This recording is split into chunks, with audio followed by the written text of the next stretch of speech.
Alhamdulillahi Rabbil Alamin.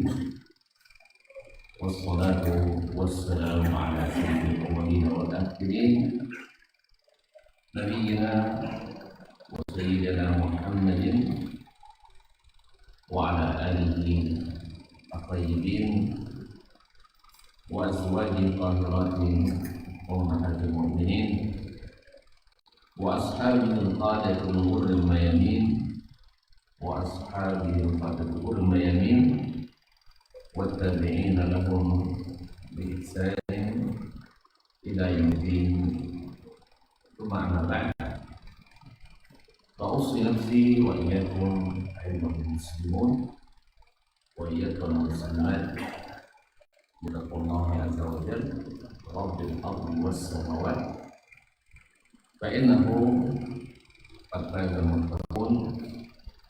Ya ayyuhalladzina amanu taqullaha haqqa tuqatih wa la tamutunna illa wa antum muslimun. Kepada ibu, saudara dan saudari kaum muslimin dan muslimat, hadirin wal hadirat wal muslimin, bidat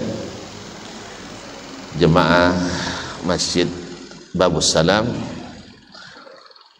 Dusun Limo, Kampung Mojalai, Kampung Bau Mojalai,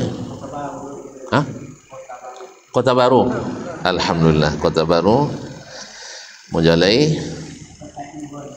Yang saya muliakan, yang saya hormati, yang saya cintai, alhamdulillah, kembali Allah mengizinkan kita sama-sama duduk di majelis az-zikir seperti ini, yang dengannya mudah-mudahan kita mendekatkan iman, memperbaiki serta mengindahkan ibadah kita kepada Allah Subhanahu wa taala. Mudah-mudahan dengan niat yang ikhlas kita mendapatkan apa yang dijanjikan Allah Subhanahu wa taala setiap hadir di majelis-majelis ilmu ini, berupa ilmu yang sedikitnya bermanfaat, yang banyaknya mengangkat derajat, dan diberikan pula ampunan-ampunan atas segala dosa dan kesalahan. Bapak dan Ibu yang dirahmati Allah Subhanahu wa taala,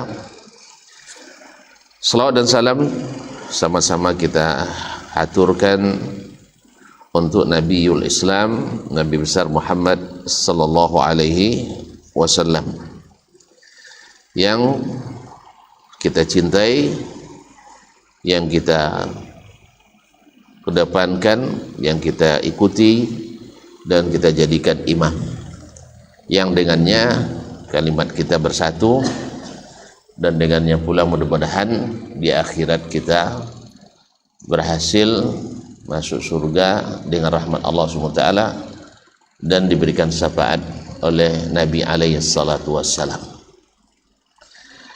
Sampai mana kaji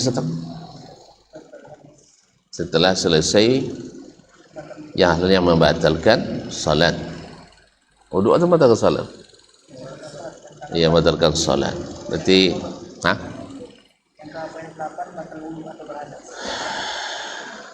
nah, yang ke-8 adalah intiqadul wudu atau datangnya hadas.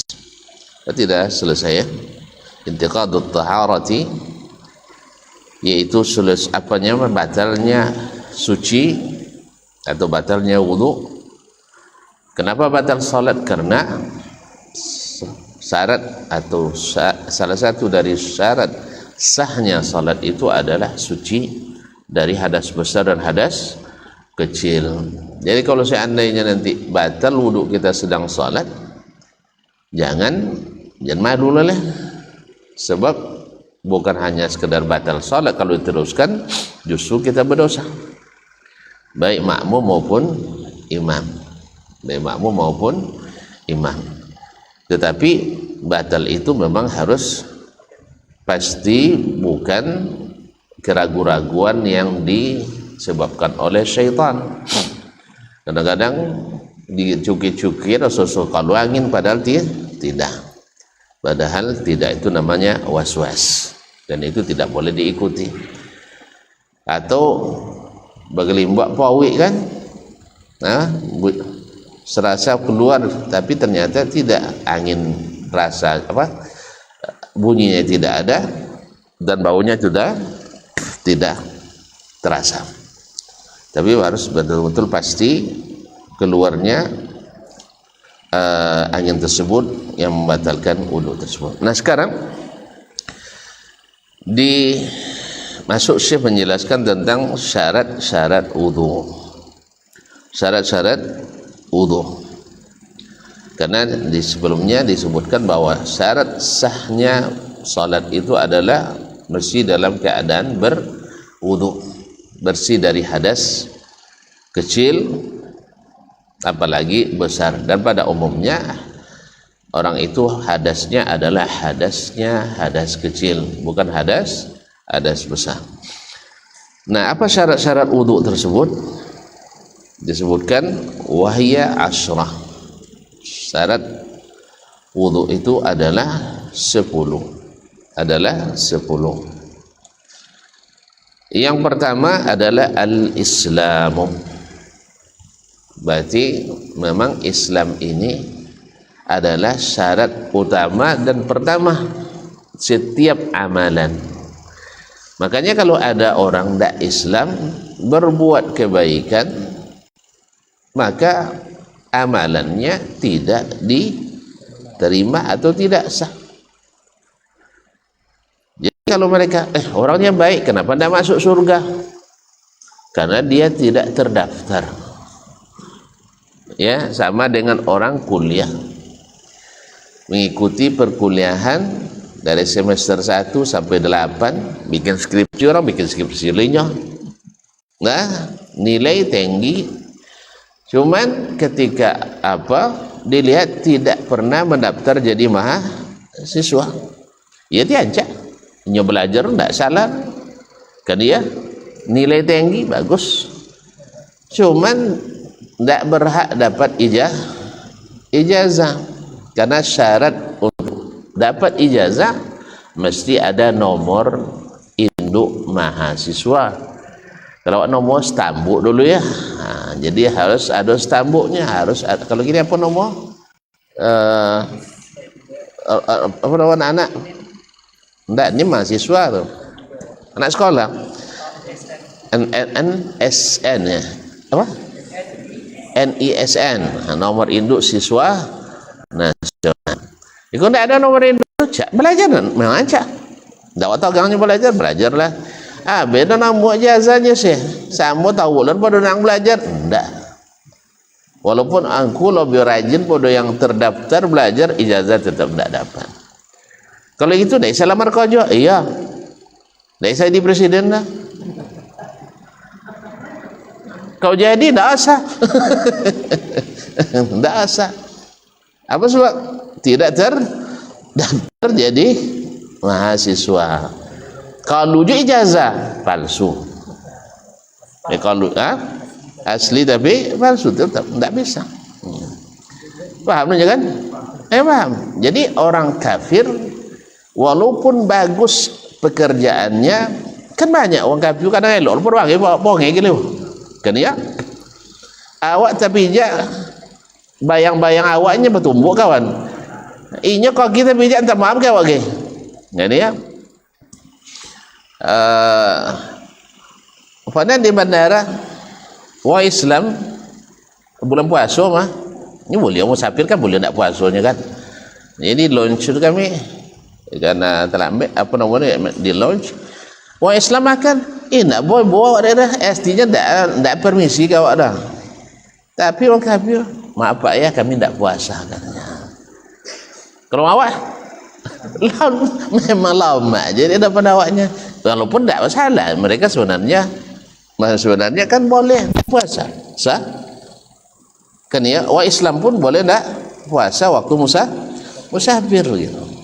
Cuma maksud saya itu kalau orang non muslim itu permisi gawah ya, dia tidak mesti permisi kan. Cuma begitulah kadang-kadang lakunya, tingkahnya lebih bagus daripada sebagian Islam. Tapi tingkah laku yang bagus itu tidak bisa menjadikannya ahli surga.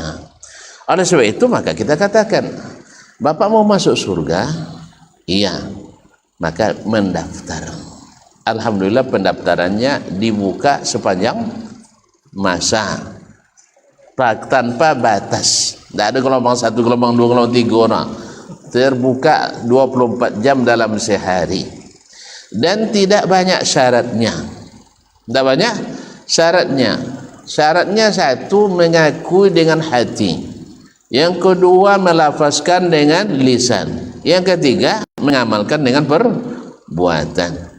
Itu selesai. Ya, kalau mengamal perbuatan sudah tadinya nyala mantap perbuatannya kan ya.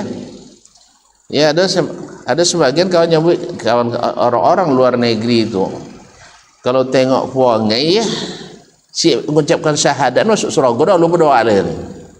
Dah lu berdoa awak orang Islam kan. Cuman masalahnya ini ndak terdaftar masuk surga, ndak ada nomor induk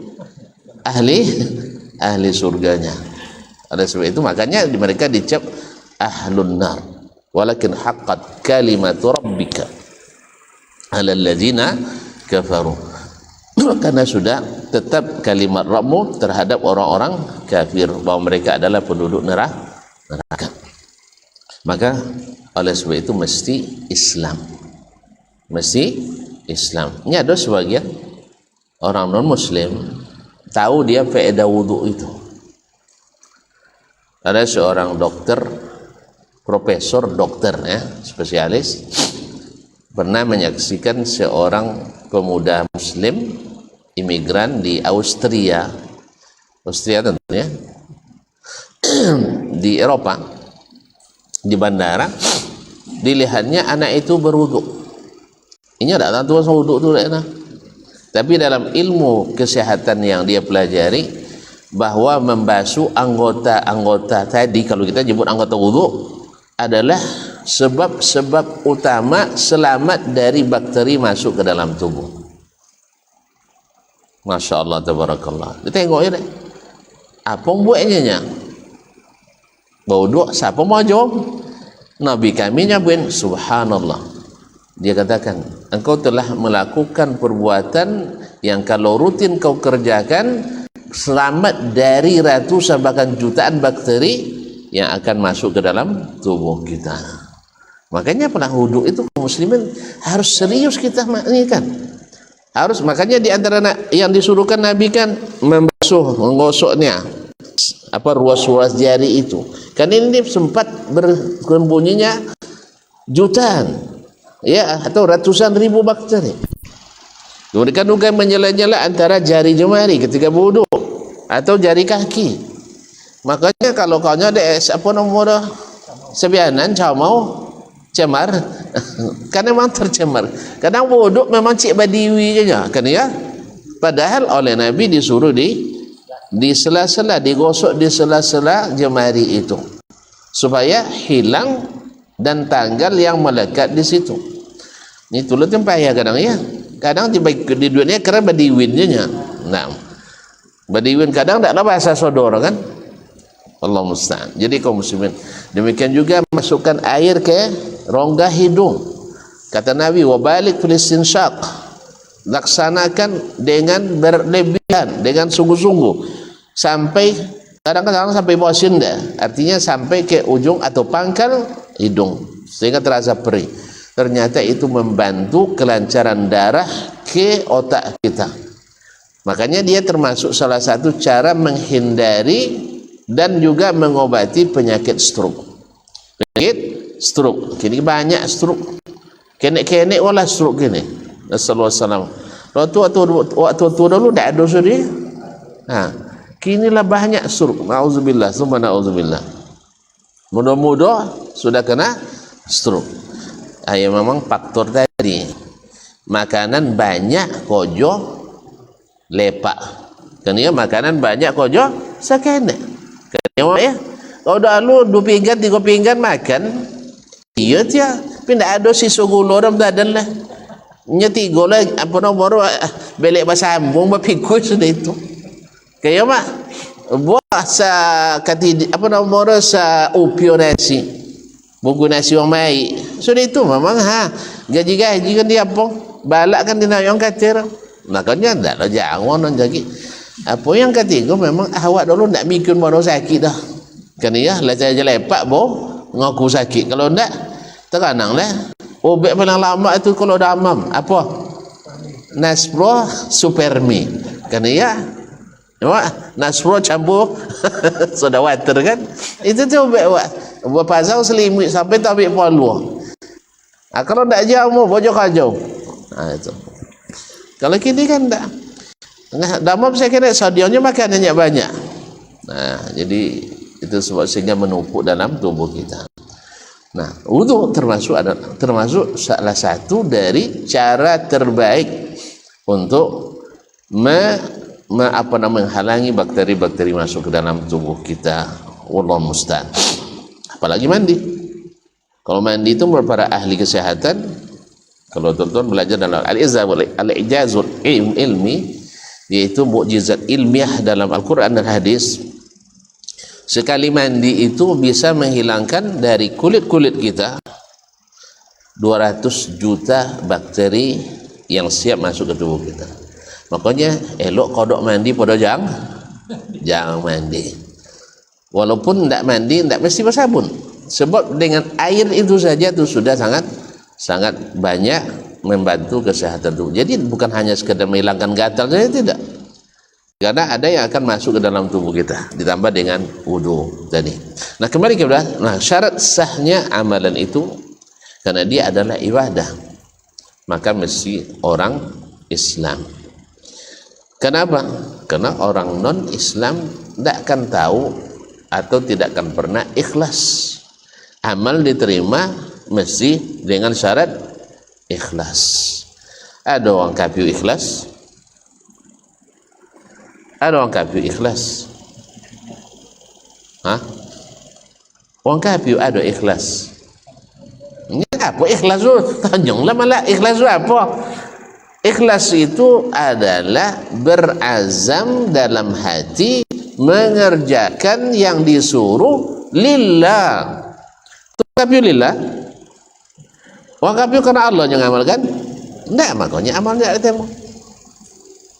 Maka amalannya tidak diterima. Bagus, iya, kita tidak pungkiri.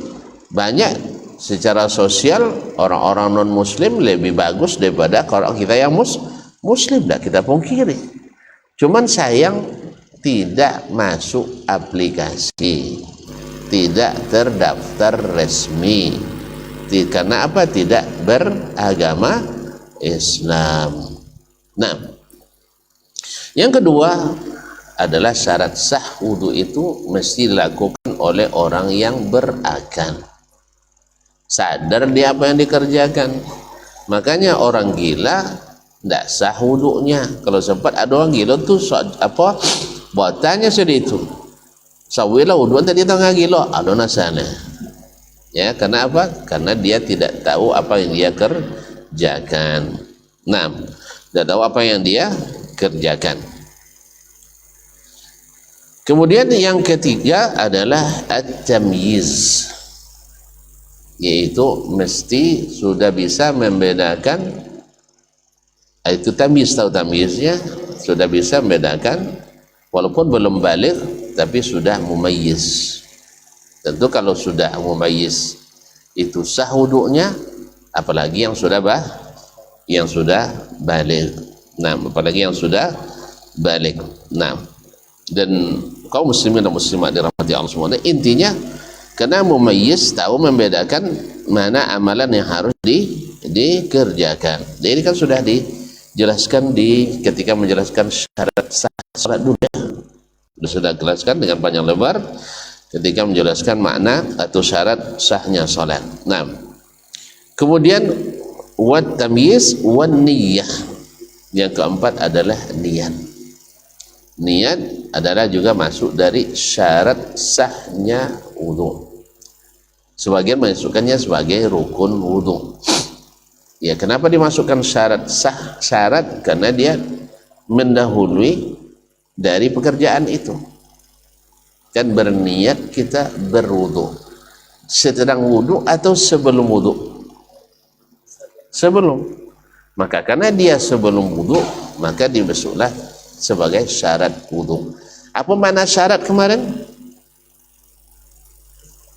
Makna syarat dalam bahasa. Lalu pula lihat, iya, harus ngaji tahu ini sadar. Syarat maknanya adalah alamah. Alamat yaitu tanda. Tanda. Jadi tanda sesuatu biasanya mendahului sesuatu itu, iya kan? Alah, datang tondo, lah 4 tondo datang. Apa tondo kan hujan? Galap, kan iya? Maka galap tu tanda kan hujan, dahulu tiba, kan iya? Alah, do tondo-tondo kan datang presidennya kan? Apa tondo? Akhirnya datang, lah masang tenda orang gay. Kemudian lah sibuk uang apa nombor latihan-latihan baris-baris, kan iya? Sampai adalah lah latihan lah orang minta PT.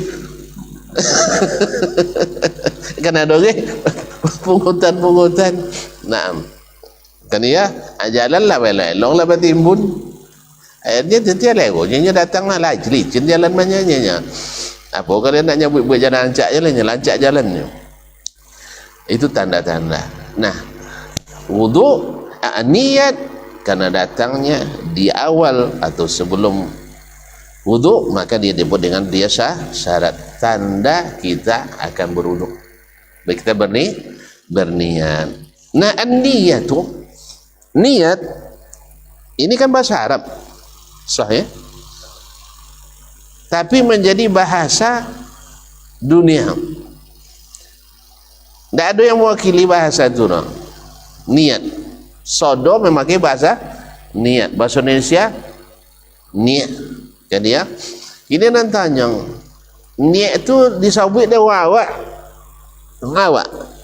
Dia niat hati atau niat lidah? Mama.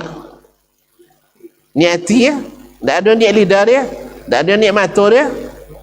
Niat muncuang? Ada? Niat hati atau niat muncuang? Tak bebas awak lah weh. Niat di hati. Kan ya? Oleh sebab itu sepakat semua ulama bahawa niat itu tempatnya di hati. Niat itu tempatnya di hati. Tidak ada khilaf. Kapan mereka khilaf? Ketika sebagian membolehkan melafazkan niat dengan lidah. Boleh terjadi khilaf. Ketika dulu tidak ada orang yang bolehkan lafaz dengan lidah, alhamdulillah tidak ada khilaf. Ini kadang-kadang ulama kan buat bantai sebagian ke ya? Kan ya? Joleh dalam bahasa manapun, niat dalam hati. Tanya ke orang Arab, dia lidah dan niatnya tidak bosu dalam bahasa Arab doang. Memakai kalimat nawayanwi dengan makna meniatkan dengan lisan. Ya, puan membolak-balik kamus, mereka kamus apa lah dalam bahasa Arab. Nak pernah orang Arab menggunakan kalimat niat untuk sesuatu yang dilapaskan. Pasti niat dalam hati. Nah, ketika ada sebagian dengan niat baik, niat yang baik untuk menguatkan niat dalam hati, dibolehkan dilafazkan. Apa makna dilafazkan? Tentu diucapkan dengan lisan. Diucapkan dengan lisan. Maka terjadi dua kutub di sini. Sebagian ulama mengatakan boleh diniatkan atau dilafazkan niat itu. Sebagian mengatakan tetap berpegang pada hukum asal.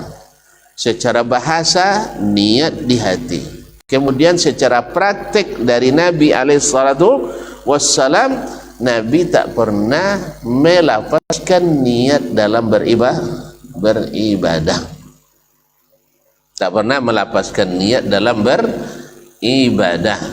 Jadi buat lu tak? Gua nyolin kau. Enam. Ya. Tak ada pernah melafazkan dalam ibadah.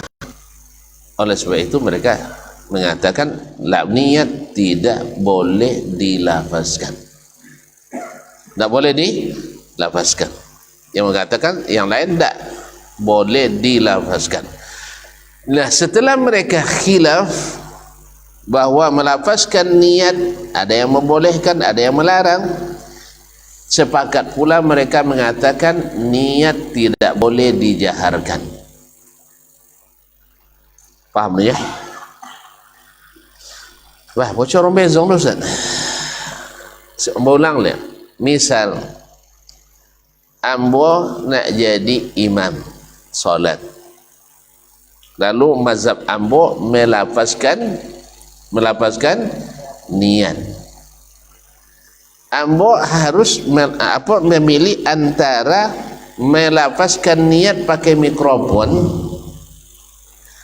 dengan melafazkan niat tanpa mic, hanya ambo ucapkan di lisan tapi tidak didengar oleh kawan. Itu namanya juga lafaz.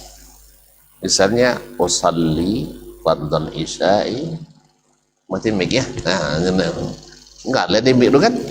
Nah, usalli fardhal isya'i kan dilafazkan tetapi tidak dijaharkan. Jadi melafazkan, lisan bergerak, itu namanya lafaz. Melafazkan itu mengucapkan huruf nawaitu, misalnya nawaitu fardhal wudu'i lillahi ta'ala, itu namanya melafazkan, tapi tidak mengeluarkan suara yang didengar. Itu yang dibolehkan oleh ulama yang membolehkan. Adapun bambiok mik usalli sangik lo pada Allahu Akbar lah, itu sepakat semua ulama melarang. Kalau ada buat macam itu berarti menambah mazhab yang ketiga, ya, melanggar kesepakatan para ulama. Jadinya tujuan ulama yang membolehkan tadi untuk menguatkan diri dia, bukan menguatkan orang lain, bukan untuk diperdengarkan pada orang lain. Jelas? Pertama, sepakat ulama bahwa niat letaknya di hati, sono di jantung ya, tapi lah terjemahkan bahasa awak di hati, terpaksa sabui di hati. Kemudian terjadi khilaf, memang niat di hati, tapi boleh tidak untuk mengokohkan niat di hati itu saya lafazkan? Terjadi dua perbedaan pendapat, karena memang keluar dari jalur utama, pasti kebijakan tidak sama. Ini kan yang jalur utama tadi dalam hati kan, tidak ada khilaf. Nah, sekarang ada yang keluar dari jalur itu, keluar dari jalur utama itu. Akhirnya kebijakan ulama dalam bab ini tidak sama. Ada yang membolehkan melafazkan, ada yang melarang melafazkan. Yang melarang mengatakan itu adalah tidak sunnah atau alias bid'ah, sebab secara bahasa tidak ada pendukungnya, secara syariat juga tidak ada dalilnya. Berarti kalau dilafazkan maknanya mengada-ngada. Tetapi sebagian mengatakan boleh dilafazkan karena dia sejalan dengan yang diniatkan dalam hati untuk menguatkan. Dalilnya mereka mengkiaskannya kepada niat haji. Niat haji. Bagaimana niat haji? Rasulullah sallallahu alaihi wasallam ketika memulai haji atau umrah, apa dia ucapkan? Labbaik Allahumma umrah atau labbaik Allahumma hajjah. Disinilah terjadi permasalahan utama. Sebagian memahami bahwa kalimat labbaik Allahumma umratan itu adalah lafaz niat. Lafaz niat. Padahal itu bukan lafaz niat, tapi ada lafaz memulai umrah atau lafaz memulai haji, bukan lafaz niat umrah, bukan lafaz niat haji. Jelas? Contohnya apa? Imam Syafi'i sebenarnya menjelaskan, cuman pengikut mazhab Syafi'i ada yang salah paham benar perkataan Imam Syafi'i ketika beliau menyebutkan contohnya salat. Kalau salat, kalau haji, labbaik Allahumma hajjan atau labbaik umratan, itu kata Imam Syafi'i tidak wajib dilafazkan. Tapi kalau salat wajib dilafazkan. Paham? Maka ketika seseorang atau sebagian ulama Syafi'iyah memahami, maksudnya Abu Abdullah Zubairi yang pertama ini, yang mewajibkan atau yang menyunnah, yang menganjurkan melapaskan niat. Dia memahami kalau di waktu sholat mesti dilapaskan. Apa yang dilapaskan? Kalau dia memahami niat, padahal maksud Imam Syafi'i bukan niat, yaitu lafaz pertama memulai sholat. Orang mulai sholat dengan apa memulainya? Takbir. Disebut dengan takbiratul ihram. Nah, takbiratul ihram niat atau bukan? Ya Allah ya Rabbi, takbiratul ihram apa arti? Allahu Akbar apa arti? Allah Maha Besar. Itu niat atau bukan? Bukan. Buktinya itu bukan niat. Ulama-ulama mazhab Syafi'i yang membolehkan melafazkan niat, mereka tulis lafaz niatnya. Imam, apa lafaz niat dalam mazhab Syafi'i? Usalli, ini juga kan? Fardal isya'i arba'a raka'atin. Sebagian tidak melazimkan itu karena sudah maklum kan, tidak disebutkan arba'a raka'atin boleh menurut mazhab Syafi'i ini. Ya, arba'a raka'atin imaman idza adaan lillahi ta'ala. Saya berniat salat isya 4 rakaat menjadi imam tunai lillahi ta'ala, kan bukan qada ya, lawan daripada qada, artinya tunai. Nah, ini yang niat. Sedangkan Allahu Akbar bukan niat. Maka kalimat Allahu Akbar memulai salat sama dengan labbaik Allahumma hajjan memulai haji, labbaik Allahumma umratan memulai umrah, atau labbaik Allahumma umratan wa hajjan ketika digabung kedua-duanya sekali. Nah, apakah labbaik Allahumma umratan itu niat? Tidak. Buktinya pula para ulama Syafi'iyah yang menulis lafaz niat haji, bukan itu lafaz niatnya. Nawaitu, kan itu lagi. Nawaitu ada al-umrati lillahi ta'ala. Berarti lafaz niat bukan labbaik Allahumma umrah. Paham? Pahamnya? Berarti Nabi melafazkan niat atau tidak? Tidak. Tapi memulai umrah dengan dilafazkan atau tidak? Iya. Jelas? Jadi Nabi memulai umrah dengan mengucapkan labbaik Allahumma umratan, labbaik Allahumma hajjan. Tapi itu bukan lafaz niat. Sebagaimana dalam salat memulai dengan Allahu Akbar. Itulah maksud Imam Syafi'i. Di salat melafazkan lafaz awal salat itu wajib. Artinya kalau tuan-tuan masuk salat begini dalam hati Allahu Akbarnya, batal salatnya. Harus dilafazkan. Kalau salat sendiri Allah, walaupun tidak terdengar, tapi dilafazkan. Apa tahu dia dilafazkan? Manggai munjuang. Jadi makhraj huruf itu bergerak. Kalau huruf lidah, hurufnya kalau lam misalnya, nampak lidah tu baca bergerak. Kalau di bibiu huruf fa misalnya, nampak fa berbezo. Kan ya? Ba huruf lidah apa? Bibiu juga kan Allahu Akbar. Kalau lebih bergerak muncul, namanya dilafazkan. Nah, dalam salat wajib dilafazkan memulainya, kata Imam Syafi'i. Dipahami oleh sebagian ulama Syafi'iyah. Imam Syafi'i mengatakan niat salat mesti dilafazkan.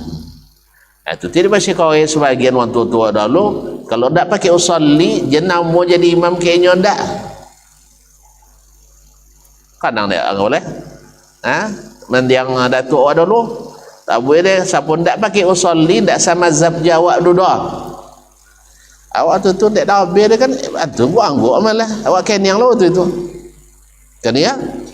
Qasan setelah dikaji dari buku Imam Syafi'i sendiri, maksud beliau adalah memulai salat mesti dilafazkan. Apa yang dilafazkan?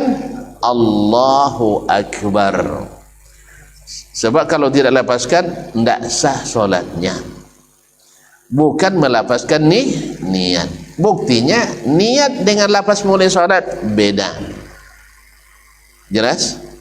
Itu dibahas beliau ketika membahas masalah memulai haji atau umrah dengan dalil hadis kana Rasulullah SAW yuhillu bitalbiyah. Rasul SAW memulai umrah atau memulai haji dengan mengucapkan talbiyah, labbaik Allahumma umrah, bukan melafazkan niat, tapi melafazkan awal mula memulai amalan haji. Sebagaimana kalau sudah baca labbaik Allahumma umratan, maka semua yang halal, semua yang diharamkan dalam ihram sudah berlaku.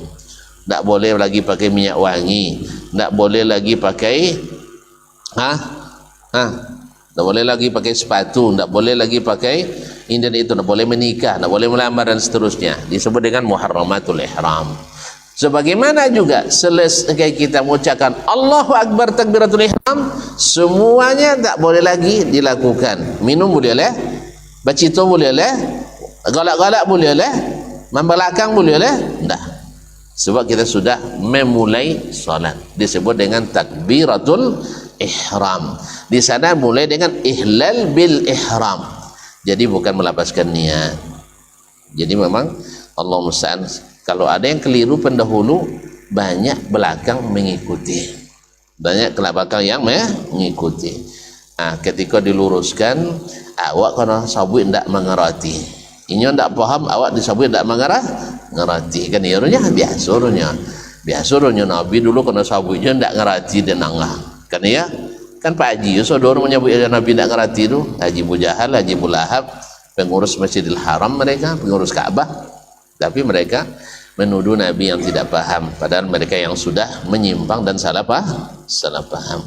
Oh, dan azan? Anda silakan.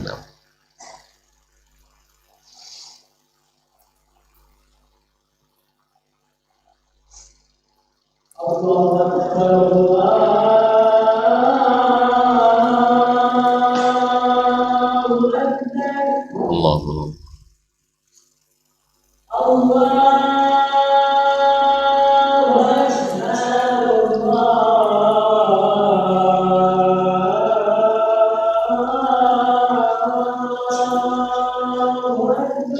Allah.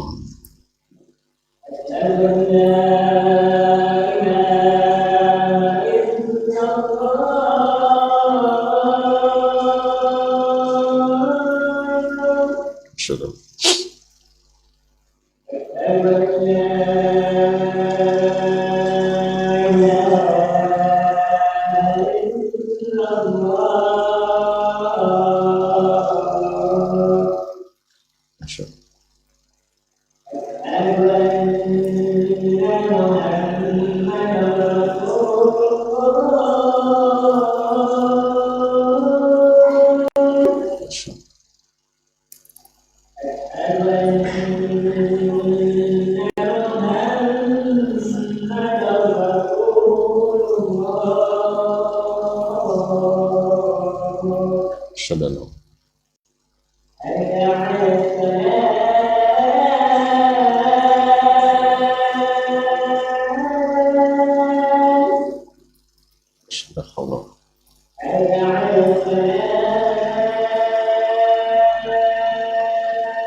Alhamdulillah.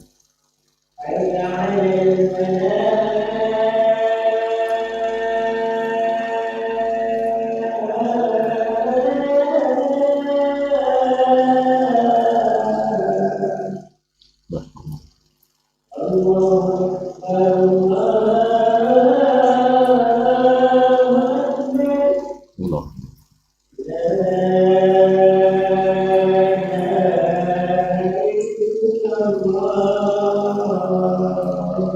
Wa nashhadu an la ilaha illallah. Allahumma rabbana anta tawassalat. Baik, kaum muslimin dan muslimat dirahmati Allah Subhanahu wa taala. Kemudian niat ini selama melakukan wudu tidak boleh terputus.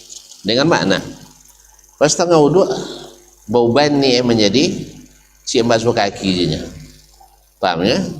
Atau basuh tangan. Dari niat beribadah, dari menjadi niat melakukan sesuatu yang biasa. Sama orang mandi, awak kan ada mandi wajib, ada mandi tidak wajib. Tengah mandi wajib,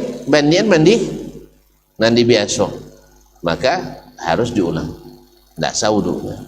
Jadi maksudnya oleh sebab itu disyaratkan pula niat wudu itu berterusan sampai selesainya amalan wudu.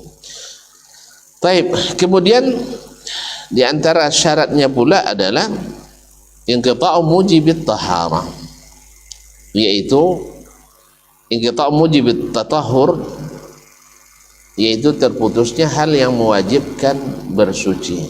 Artinya apa?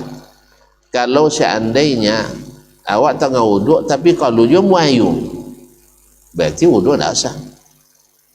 Jadi syarat sahnya harus sebab-sebab yang menghilangkan, sebab-sebab yang mewajibkan bersuci, sebab-sebab yang mewajibkan berwuduk harus hilang semuanya.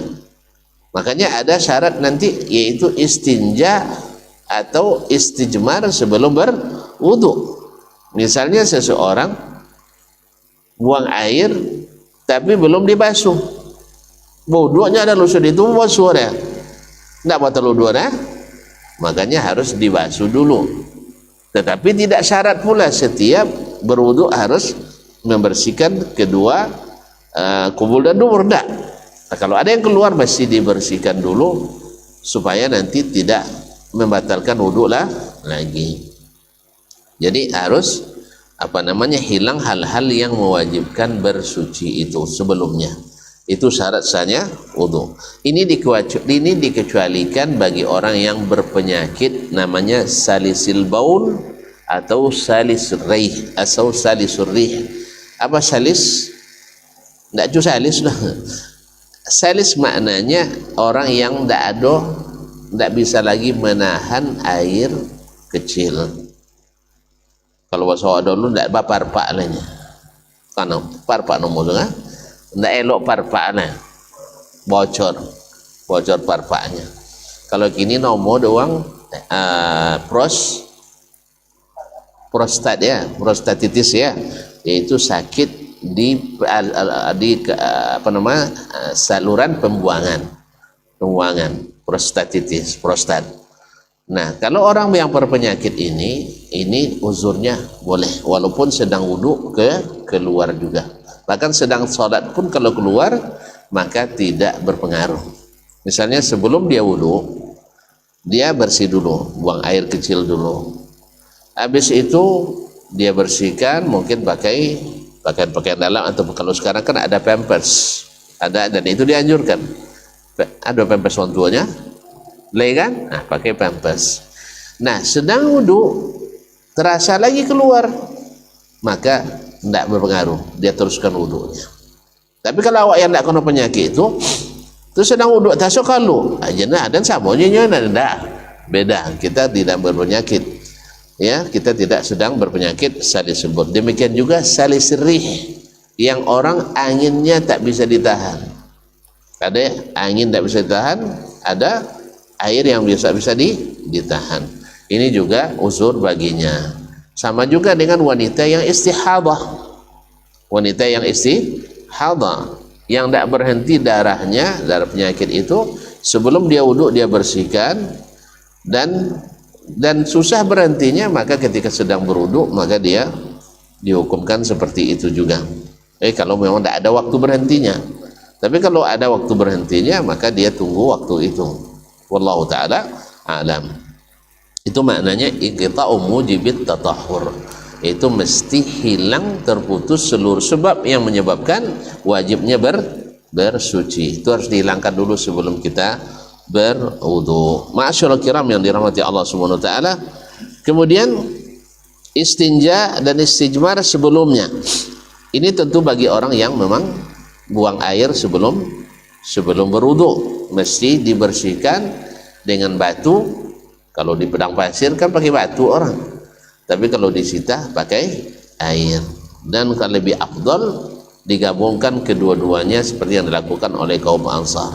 Mereka bersihkan dengan batu dulu 3 kali, kemudian dibasuh dengan air, sehingga dipuji oleh Allah Subhanahu wa taala, bihi rijalun yuhibbuna ay yatatahharu. Di Masjid Quba itu ada orang-orang yang sangat suka bersuci. Lalu tanya oleh Nabi, apa yang kalian lakukan? Ternyata mereka melakukannya 2 kali, itu istijmar dengan batu, kemudian istinja menggunakan air.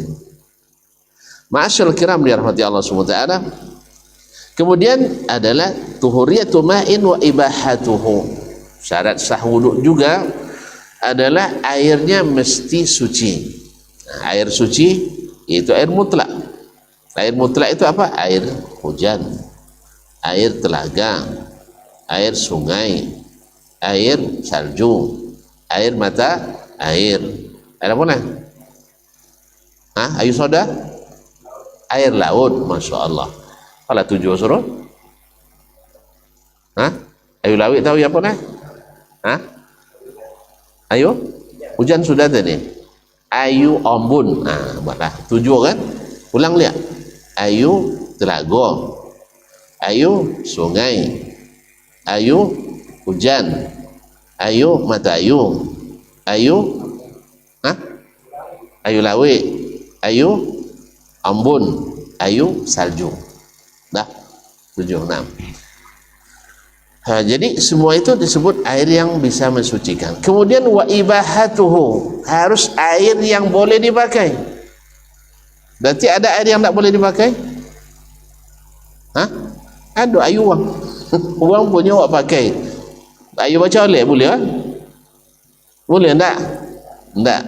Makanya siapa yang berwuduk dengan air yang dicuri, menurut sebagian ulama termasuk mazhab Hambali, wuduknya tidak sah. Karena syaratnya mesti air yang dipakai air yang dibolehkan, artinya air yang milik kita atau milik orang yang diberikan izin. Nah, kalau mau haji, boleh tidak wuduk di situ tanpa izin? Nanti pengurus tanyongannya tidak pernah minta izin lah. Woi, asa kami wuduknya tidak minta izin. Mana pengurus? Ini pengurus ya? Enggak boleh ya? Alhamdulillah, berarti tidak perlu minta izin dari musaji. Atau sodo ayu di musaji boleh pakai berwuduk karena itu sudah wakaf. Nah, kadang enggak. Nya kau bau taso ketika awak tinggal di negeri-negeri yang payah, ayu. Kalau kawan enggak kan, ni boleh ambil ayu, ambil lah ayuangnya. Boleh telah guru kali je. Kalau kawan kan baru ambil ayu. Iko bau taso ketika awak sedang berada di tempat lain. Nah, mungkin dalam perjalanan basuh ayu duk kawan kan, semprot tu kan, kini kan di pesawat kayak semprot kan. Abang ambil tak apa sabun kayaknya. Sudah itu hilang cuma nak ambil dah waktu itu kan. Nyawa makai san. Nah. Jadi oleh sebab itu maka mesti mesti halal atau boleh digunakan. Kemudian izalatu ma yamna usulahu ilal basyara. Kemudian menghilangkan hal-hal yang menghalangi masuknya air ke anggota wudu. Apa contohnya? Cat. Kan menghalangi masuknya air ke dalam ke kulit. Kan dia? Tato masuk? Masuk tak tato? Pernah tak? Lah dalam kulit tu? Budayanya dapur. Tapi walaupun demikian tato mesti dihilangkan. Tato mesti dihilangkan karena ada larangan memakai tato. Tapi ada yang bertaubat, tidak bisa dihilang tato Ustaz. Kalau dihilang babuang jaganya, babuang daging. Nah, maka ulama mengatakan kalau bisa dihilangkan tanpa merusak anggota tubuh wajib dihilangkan. Tapi kalau tidak bisa dihilangkan kecuali dengan merusak anggota tubuh, maka ini uzur atau darurat yang dibolehkan. Jadi kalau ada misalnya beko nampak abang rumah ndak kena rajin salat, rajin ngaji, tapi tato pon ngode di badan kan, mungkin ini dari bab ini. Yang ngai wangi kenya dak. Nyoda ulun yang haji le. Ya. Jangan salat le ning orang salat depan yang dalu. Tapi alhamdulillah Allah beri hidayah. Ajen mandang je kenya tahu ndak jadi orang mau salat juga dah. Jadi mungkin pertama mungkin beliau belum tahu hukumnya. Yang kedua mungkin sudah diupayakan dihilangkan tapi tidak memungkinkan. Maka ulama mengatakan kalau harus merusak maka tidak dibolehkan. Merusak tidak dibolehkan. Tapi kalau seandainya bisa dihilangkan tanpa merusak maka harus dihilangkan. Wallahu taala alam. Jadi seperti cat atau misalnya hal-hal lain yang bisa menghalangi masuk plastik, misalnya loket di badan kan, lem kan menghalangi, maka itu harus dihilangkan dulu supaya wudhu kita sah. Kecuali ada yang dikecualikan, misalnya pembalut luka. Pembalut luka kalau dikenakan air maka akan memperparah luka. Maka oleh sebab itu tidak mesti dibasuh, cukup dengan melewatkan tangan di atasnya tanpa disiram, tanpa dibasuh. Itu cukup diusap di atasnya, al-ghaslu alal jabirah. Nah, kemudian masuk waktu salat. Masuk waktu salat. Ini tentu saja bagi orang yang hadasnya tidak putus, seperti orang berpenyakit tadi. Orang istihadah baru sah wudhunya setelah masuk waktu salat. Orang yang salisil baul mesti berwudhu setelah masuk waktu salat karena hadasnya tidak putus. Selesai wudhu, kadang-kadang selesai wudhunya lah kalau lihat, maka ini disyaratkan baginya untuk berwudhu setelah masuk waktu salat. Wallahu taala alam. Wassallallahu ala nabiyyina Muhammad sallam. Barangkali sampai di sini kajian kita malam ini. Mudah-mudahan Allah izinkan kita untuk melanjutkan lagi pada kesempatan-kesempatan yang akan datang. Wallahu taala alam. Sekian, ada pertanyaan nih? Ya, kita lanjut aja lah dulu. Wabillahi taufiq wal hidayah. Wa subhanakallah bihamdik asyhadu an la ilaha illa anta astaghfiruka wa atubu ilaik. Nah. Ya. Pas waktu sholat, misalnya sebagai seorang wanita misalnya datang ke tempat sholat kan kalau masuk waktu mulai. Ya. Kalau di rumah, kan kalau masuk waktu mulai. Ya. Nah, kemudian itu ada masuk waktu azan awal kan? Ya. Tahu awal sudah di rumah. Apakah ulang itu gimana? Ini orang yang berpenyakit tadi? Tidak, orang berpenyakit tidak syarat. Yang berpenyakit tidak disyaratkan masuk waktu. Yang sehat-sehat tidak syarat masuk waktu. Itu khusus bagi yang sakit, khusus bagi yang berpenyakit. Orang yang sehat tidak. Bahkan wudhu malam tadi boleh. Mana tentu tuan-tuan bisa sampai puluh air tidak batal wudhu kan? Ini ada kisah diriwayatkan orang sufi dari Imam Abu Hanifah, 40 air 40 malam tak batal wudhu dah. Iya, kalau kaji kekuasaan Allah bisa aja kan ya. Buktinya Suraga kan tak buang ayu dah, kan tak takatui dah, kan tak buang ayu kadang waktu tu di Suraga. Tapi kalau di dunia di dunia kecuali mukjizat. Ternyata tengok sanad pun tak joleh, hanya kisah-kisah yang disebutkan dalam kitab-kitab tanpa sanad. Ya batinnya tidak akan makannya selama 40 hari itu dah. Kalau makan dan minum tentu tidak mau ayunya kan ya. Tapi mungkin kalau sahih tidak masalah, mungkin Allah berikan keramat kepadanya, ya. Tapi apakah dengan itu kita kultuskan? Tidak. Nabi lah biar itu bisa bola bulan dia kan, tidak boleh orang kultuskan Nabi lah, kena ya, kan tidak boleh orang kultuskan Nabi lah. Tidak mesti apa ziarah ke kuburannya dengan niat musafir jauh, karena dilarang oleh Nabi SAW. Bukan dilarang, dia salah pahamnya, orang salah paham kan? Jadi melarang ziarah kuburan, tidak. Yang dilarang itu adalah sengaja dari jauh musafir untuk ziarah kubur. Itu yang dilarang. Itu yang dilarang. Tapi kalau sampai Madinah aja tidak lo ziarah ke kuburan Nabi lah. Ziarah juga ke kuburan Uhud, ziarah ke kuburan Baqi'. Tapi tang siko tidak boleh itu niat lah. Karena Nabi melarang itu. Fahamnya? Jadi kalau nak pergi ziarah kubur, tiwang gajah lah uangnya. Tiada di Tampang ada jual. Masih ada lah. Di Tabe ada juga kan? Nanti pakaiannya lah sama je kalau ziarah kuburnya. Tapi hanya tentunya pekakian tu kadang dia taso belah bio kena. Itu masalah. Dia tak boleh orang masuk belah bio dulu. Kan ya? Ziarah kuburan wali. Nah, wali apa misalnya? Syekh bulan. Apabila kau ulakan tanah nak lay muqabul doa dan sebagainya. Itu kena dilarang dari Nabi SAW. Karena sahabat dulu si Nabi kuburan tak ada niat itu nak udah kokian lah. Ziarah ke kuburan Nabi untuk ucapkan salam kepada Nabi, kemudian untuk mendoakan, bukan berdoa atau minta didoakan oleh Nabi SAW. Karena lucu-lucu Allah untuk membolehkan. Tak dibuat sahabat bukan arti tak boleh.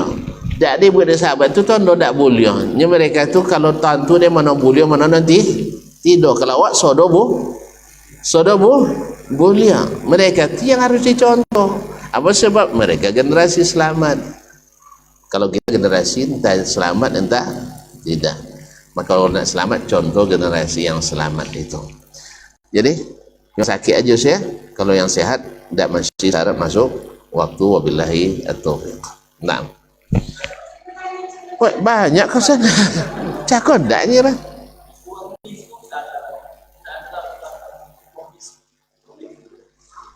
Hah? Zaman Nabi ada orang bisunya? Zaman Nabi ada orang bisu?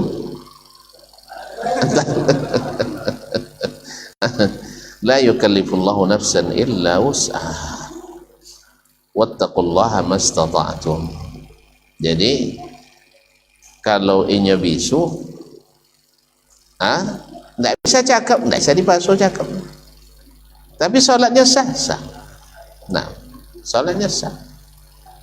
Adalah lah, Masya Allah, ada pajiru bisu tapi rajin dia solat musaji. Oh ya, tak musaji no.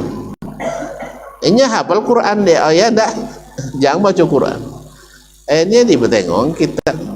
Dia tengok Al-Quran ke ayat sudah solat jemaah kan solat dulu dia berisyaratnya. Ya, tahu-tahu ini nya. Ya sedang sibuk bicara ekonomi kan, enci dunia. Lah pulang anak, alun je solat ayat dia baca Quran kayaknya. Ya abati inni akhafu ayyamassakum azabun. Suaya baca. Ya kan pada bahasa Arabnya. Ya ayah. Itu kan bahasa Nabi Ibrahim kepada ayahnya, saya takut engkau kena rasukan syaitan sehingga nanti kamu itu kafir kepada Rabbmu, karena syaitan itu kafir kepada Allah SWT.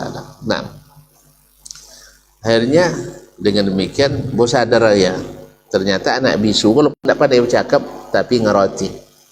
Tapi ngerati. Orang bisu kan ngeratinya nyabu, tidak pandai. Awak pandai nyabu tapi tidak isi ngerati. Kena ya, oleh sebab yang itu maka mereka atau orang bisu hatinya terang dan inya paham, cuman tidak bisa melafazkan. Kalau tidak bisa, Allah tidak mewajibkan kecuali yang sanggup dikerjakan. La yukallifullahu nafsan illa wus'aha. Sama berdiri dalam salat wajib. Kalau ada orang yang sanggup berdiri dope salat duduk, enggak sah salat. walaupun dia sakit, sakit, sebab memungkinkannya untuk solat berdiri, tak boleh pindah ke duduk.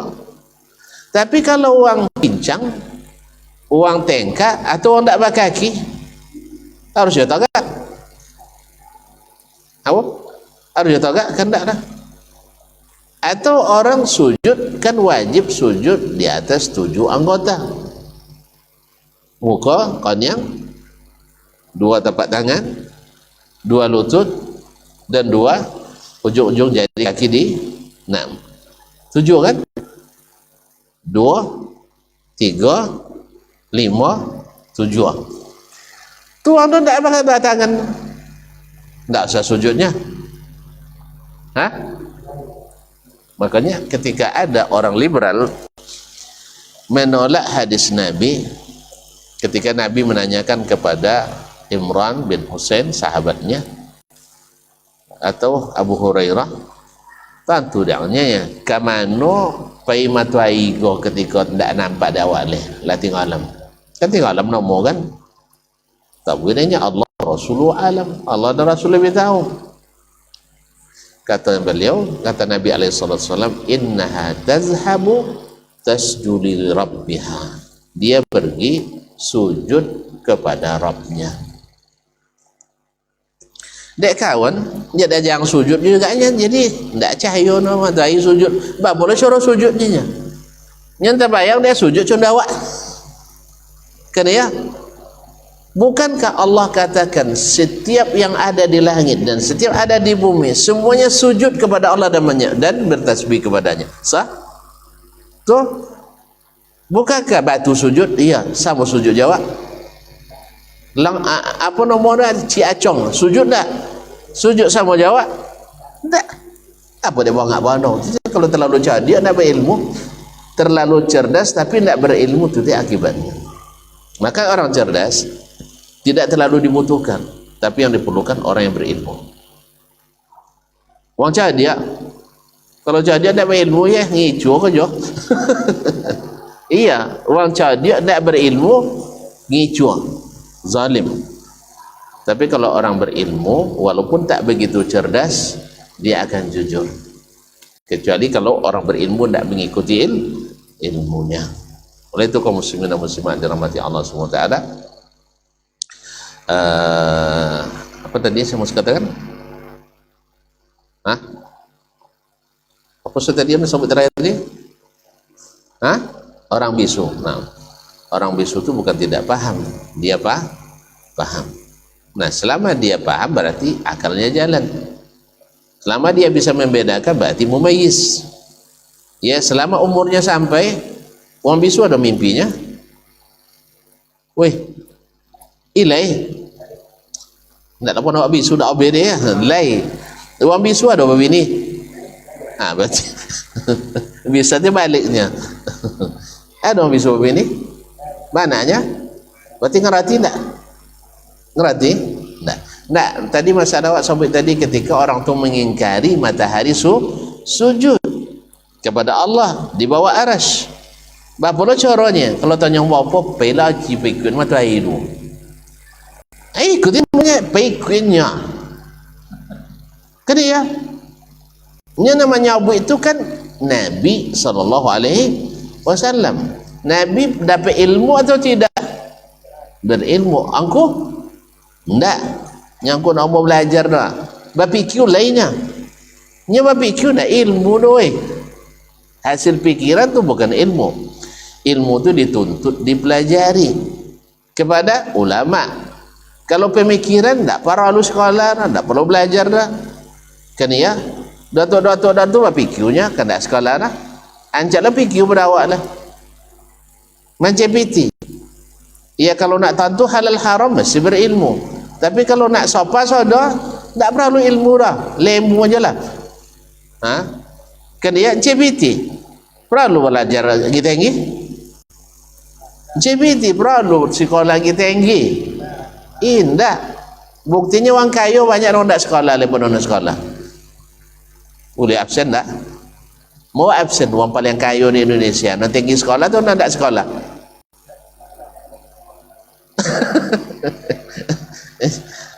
Makanya tak tentu halal haram dia tu.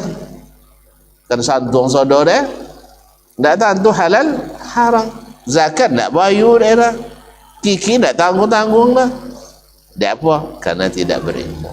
Tapi kalau orang berilmu lalu ahli cari harta, itu lahir Abdurrahman bin Auf, Utsman bin Affan, Zubair bin Arwam, Talha bin Ubaidillah, Sa'd bin Abi Waqqas. Dengan harta tu dijamin masuk surga. Jadi CPT ternyata tidak perlu ilmu tinggi dah.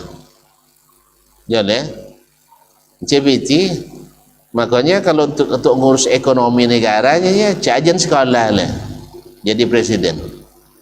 Suruh tak sekolah jadi presiden. Tapi kalau nak memperbaiki masyarakat, perbaiki politik, perbaiki agama, memang harus orang berilmu yang jadi. Jalannya. Kalau encik makan pandai orang tak sekolah, encik makan pun orang sekolah gila. Kan ya? Nyala diteliti dia orang. Majalah Forbes menyebutkan dari 10 orang kaya dunia, orang paling kaya, 9 bukan sarjana. 9 tak sarjana. Seorang yang sarjana dari 10 orang. Itu pun melanjutkan ekonomi keluarganya. Oh iya kayu usaha dulu punya perusahaan, itu dilanjutkan dia. Kalau enggak jikan kayu condor. Jadi banyak ilmi semakin banyak kalau akademiknya, semakin pendek daftar rekeningnya. Semakin tinggi banyak kalau ya doktor, Ki Haji, sebulan-bulan LC, MA, tambah lagi kalau lain kan BCAK dan sebagainya. Semakin panjang kalau semakin banyak kena PT-nya tu cik kalau tu banyak dah PT deh. Tapi uang nak bagalau ndak PT simpan tahu dah. Kan ya? Ibaratnya wak seumur sama-sama lain jambu. Inya tamat SD mulainya bakojo. Ya? Dapat PT simpan tahu dah. Atau digambarkan usaha dia. Kalau dia ndak tamat SD ada pun PT bayar sekolah. Sah?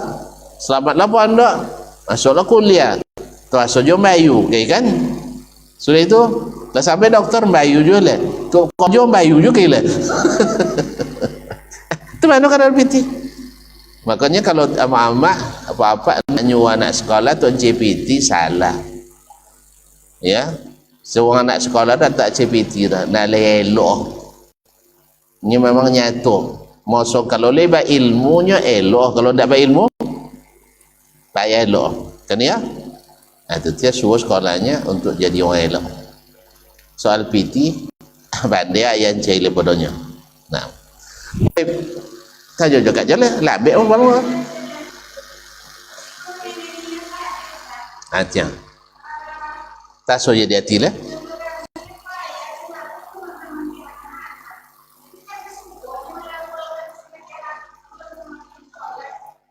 Nya nak buat payah tu dak anak-anak ramah-amak je buat payah. Indah. Siapa yang buat payah? Banyak. Anak-anak apa dah nangis kau dah nak pergi mak tagangnya. Tu niat tu tiranya. Ketika mak tagangnya pergi dak sampai niat dah. Tu dak berniat dah.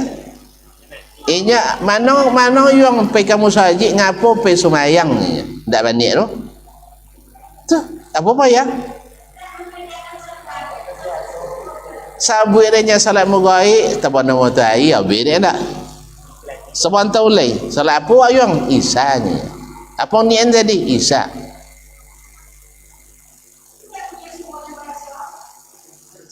Buat payah-payah. Indah dah. Justru malah pas ke itu buat ya payah. Fahamnya?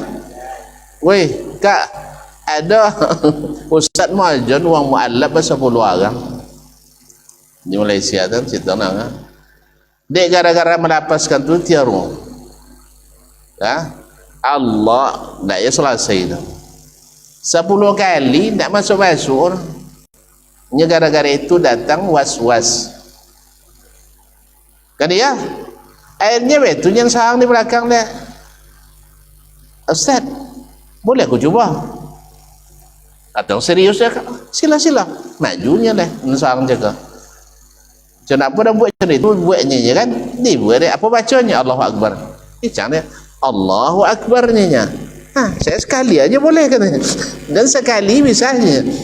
Ustaz 10 kali tak bisa dia takbir. Dia apa? Dia nan tadi dia. Non payah bawa susah. Non tanang bawa susah. Tak ada kecuali manusia asal sehat, akal sehat, hati membuat sesuatu pasti bandia. Apa capek pulang yang nak makan dannya, nak makan ni itu nombor. Kan ya? Orang potong mantau yang 2 tahun pulang yang. Iya tu ngapung nak pulang capek. Dan nak nikah. Ni ero tiro tu ni ero. Jalan. Dan ni itu bersambung tahu sampainya dapat nikah, kan ya? Soalnya dapat nikah, ni aja tahu tiro. Jalan. Nya akak guru dan guru yonya. Sama-sama guru. Nya den akak dulu jadi murid dan macam itu dan pernah aja jadi murid macam itu bajan usalli tu nya. Lah dan buktikan mosong ndak membaca itu lebih senang pada membaca itu. Akak dia take je bodoh. Mereka sawi lain dia uang ni kan dia. Nya ada pertanyaan mereka do. Dia kena nak kan belajar ujian nasional. Lapas niat solat zuhur ni kan dia. Ajarlah tak masalah. Kalau untuk jauh ujian ajarlah. Tapi kalau untuk beribadah senang tanpa melafazkan. Wajib kah? Wajib. Mana capek? Yang tidak dilafazkan atau yang melafazkan? Weh, lamu geno melafazkan lah ya? Jadi ya? Tambah sabayat ya. Itu jadi Nabi tidak ajarkan itu, sahabat tidak praktekkan itu, para imam-imam mazhab tidak mau join itu, termasuk Imam Syafi'i sendiri. Kalau tidak percaya, cailah lapas niat dalam kitab Imam Syafi'i, tidak akan bawa suara. Usolli tidak ada kitab Syafi'i itu dah. Pernah kau baca kitabnya? Tidak ada dalam kitab Imam Syafi'i kalimat usolli itu tidak ada dah. Dia ajar lapas itu tak dia ajar dia. Jadi itu ulama Syafi'iyah belakangan memahami keliru keterangan Imam Syafi'i, akhirnya dikarang loh dia apa lafaz apa niat karena hati itu yang diungkapkannya. Dalam hati kan dia kan sengaja aku salat apa? Salat maghrib atau salat isya lillahi ta'ala, kan itu dalam hati awak. Itu disalin, dibahasakan, itu yang nomornya lapas niat itu. Uang Nabi haji, sengaja aku melaksanakan haji lillahi ta'ala. Tadi tulis pula nawaitu ada al-haji lillahi ta'ala. Kalau niatnya tamattu, mutamatti'an biha ilal hajj. Kalau qiran, qarinan. Kalau ifrad, mufridan. Apa dalam hati lalu diungkapkannya. Jadi mana dapat situ je dapat. Di situ je dapat. Sama ya zikir-zikir selesai solat. Kan dikarang dek sebagian ulama, sah? Nggak ada dalam hadis dah. Seperti membaca ilahukum ilahu wahid la ilaha illa warrahman rahim. Itu tidak ada di dalam zikir pada salat. Tapi kan banyak dibaca doang. Kan ya? Al-Fatihah. Ada Nabi dulu mengajarkan berzikir selesai solat baca Al-Fatihah? Ada? Ada enggak? Enggak. Kenapa dikarang dia ulama? Tadi karena mereka menganggap mengadakan sesuatu dalam agama ikut boleh aja selama elok. Elok menurut siapa? Menurut inya. Dia katanya nganya berarti Nabi kan tu elok dulu deh. Kalau sabut enggak alim pula mau pada ulah Nabi lah. Ada sabut lain. Tak dua Nabi tapi tidak sampai ni. Tak tuduh Nabi berkhianat. Ya? Anda tentu deknya disampaikan deknya mana hadis? Mana hadis menyatakan kalau kalian selesai salat jangan lupa baca Al-Fatihah. Oh, enggak ada hadis tentang fadilat surat Al-Fatihahnya. Ayo, ada hadis tapi bukan untuk dibaca selesai salat, tapi baca dalam subhanallah. Dibaca dalam salat. Enggak sudah salat doh Kak, dalam salat. Sama juga berdoa. Berdoa paling bagus yaitu dalam salat, bukan selesai salat. Selesai salat diperintahkan berapa? Berzikir. Tapi ulama mengarang juga. Sebab apa? Sebab mereka mengatakan bahwasanya doa itu adalah selesai atau di ujung salat fardu. Nah, kau perlu juga mohon maaf. Kau terpaksa tak maaf mereka ulama awak. Sebagian memahami doa yang dimaksud selesai salat. Sebagian lagi memahami yaitu doa itu di penghujung salat, karena kalimatnya adbaras salawatil maktubah, yaitu di belakang salat fardu. Nah, belakang kau masuk dalam salat atau di luar salat? Nah, di situ. Dan tanya ke tuan-tuan, kau tak maaf ya, agak vulgar, dubur bagian dari awak atau tidak bagian dari awak?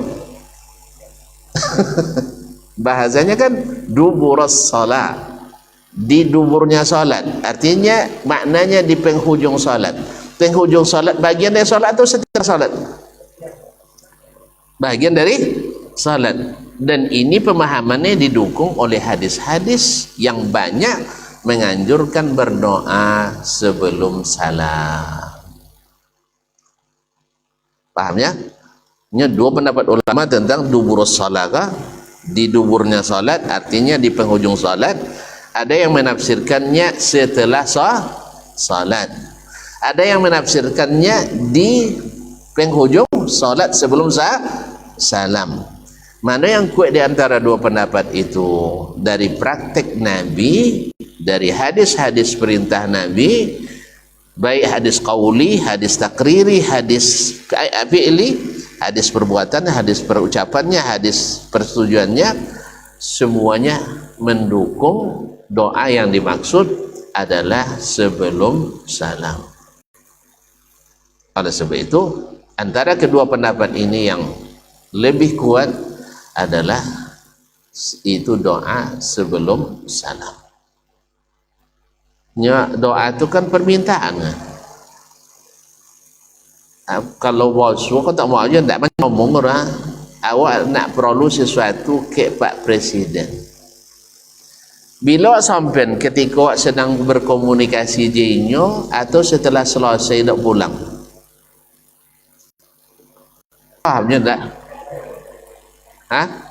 Ada proposal kan disampaikan ke inyo. Misalnya nak membuat jalan awak lah, buat aspal. Lah pulang bawa kalun berproposal tu atau ketika bos ujinya. Itu secara logika ketika bos urut ya. Kan ya? Kini wak salat sedang berkomunikasi dengan Allah, bercakap-cakap dengan Allah Ta'ala. Maka doa paling pas dalam salat atau selesai salat? Dalam salat. Jangan nanti selesai lu Allah masuk permintaan lainnya.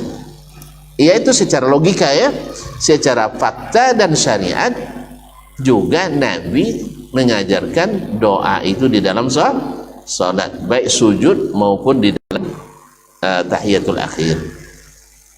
Jelas? Dan tidak diriwayatkan sekalipun, wallahu alam ya, kalau ada tolong sabun kau dan tentu dan tidak ada satupun riwayat Nabi mengajarkan sahabat berdoa sambil mengangkat tangan selesai solat fardu. Tak wasur dah. Kalau wasur tuan-tuan tolong sabun ke dan ini tak terbaca dah saudara ngakunya. Tapi sosolah dan teliti seluruh hadis yang berkaitan dengan zikir dan doa selesai solat fardu. Oh, lain pemahaman ulama ada. Itu tidak ada kiri tu. Ada ulama yang begini itu. Kadang adalah hadis palsu ke dalil ke nabuh. Awak bicara bukan masalah pemahaman ulama, enggak. Yang dilakukan Nabi, yang diperintahkan Nabi, yang disetujui oleh Nabi alaihissalatu wassalam. Enggaklah mungkin tuan-tuan disyariatkan berdoa selesai solat mau sama. Sudah itu enggak pernah buat dek Nabi, enggak pernah buat dek sahabat. Mungkin barang tu elok, dianjurkan, disyariatkan. Bahkan dalam nas hadisnya, kapan doa yang paling bagus di penghujung solat. Joleh kalimatnya. Cuma tak pernah sekalipun Nabi mimpin doa dah. Tak pernah sahabat macam itu dah. Tu mungkin so kan ditinggal denang tu. Mungkin tak. Nyinyo nombor tanya tu sendiri. Kan di antara yang bertanya kan Abu Zar kan? Kapan doa tu paling diharapkan ijabah Allah? Kata Nabi, dubura salawatil maktubah, di penghujung solat fardu. Tidak lo pula inyo menyelaksanakan macam itu no. Berarti yang dimaksud olehnya adalah di dalam solat. Joleh. Kalau joleh itu tiga mapong joleh. Mengikut joleh itu joleh awak. Ya. Atau ada bagi nalun jolehnya kak ya. Bila dahulu. Macam dah tadi je pakai usali je. Jadi tapi lu muncul lah dak uliar orang. Tak uliar tu tak bagi awak tu dah. Tetapi manon payah, manon sadang. Tentu Nabi tak pernah disuruh memilih kecuali pilih yang paling mudah. Sah? Ada itu jen alasan juga leh. Nya apa sepakat sawi alasan dan lah masih sodo turunnya kan ya agak sama jodoh dulu di MDRM enggak ada ya berapa tahun kat dulu di tahun berapa kat dia di ibtidaiyah di Rantiang tu kan dia jodoh Rantiang guru awak Teipa sah Matua Maimunah sah mendiang Pak Nizar. Semoga Allah merahmati mereka dengan rahmat yang seluas-luasnya. Semoga apapun ilmu yang mereka ajarkan mendapat pahala yang mengalir hendaknya dari kita-kita murid-muridnya. Amin. Sah? Ya, Pak Naomi gitu dulu tak lupa ke guru. Kan Pak Naomi gitu dulu. Tuh, siapa ni? Pak Ansar sah. Jangan lupa tu. Doakan mereka semoga dapat aliran pahala dari ilmu yang mereka ajarkan. Sampai guru-guru SD guru-guru SD ini mau ajar alif apa ABCD itu kan tak ada tantu dah ni. Alhamdulillah. Dan mereka sudah menyelesaikan tugasnya. Sekarang tinggal kita diberikan pula memilih mana yang paling baik dan yang paling sahih insyaallah taala. Dah kak? Dah terjawab alun leh? Alah? Alhamdulillah. Terima kasih dan mohon maaf. Wabillahi taufiq wal hidayah. Wassalamualaikum warahmatullahi wabarakatuh.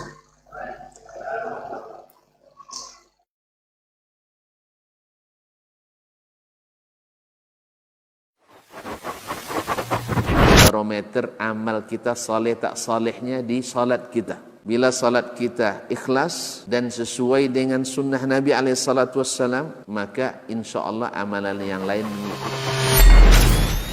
Ini aktivitas ini membantu saya di akhirat atau akan menyulitkan saya di akhirat? Kalau seandainya perbuatan itu ternyata akan menyulitkan kita di akhirat kelak, tinggalkan perbuatan itu. Anta ni'mal jund. Kamu adalah sebaik-baik prajurit. Coba lihat. Kamu adalah sebaik-baik prajurit. Maka tujuannya adalah menghancurkan kehidupan rumah tangga.